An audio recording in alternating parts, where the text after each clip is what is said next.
నువ్వు చేసేటువంటి డ్యూటీ ఉందే దాంట్లో కొన్ని లోపాలు ఉన్నా సరే ఆ పనే మంచిది, అదే చేసుకో.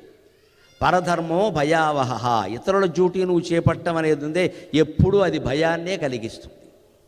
వాళ్ళు ఎంత ఆదాయం సంపాదించని, నీకంటే ఎక్కువ డబ్బు సంపాదించదు. డబ్బు సంపాదన ఒక్కటే కాదండి. ఇక్కడ నాకు 1,00,000 జీతం, ఆ పోస్టులోకి నేను అడిగితే 2,00,000 అవుతుంది. 2,00,000 అవుతుందమ్మా, దానికి సంబంధించిన ఖర్చులు కూడా పెరుగుతాయి.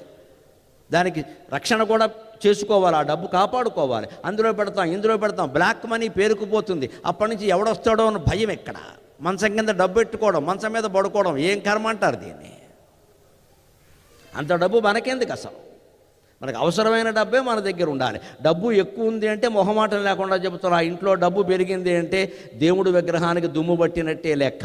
దేవుడి విగ్రహానికి దుమ్ము పడితే వెంటనే తుడిచేస్తాం కదా.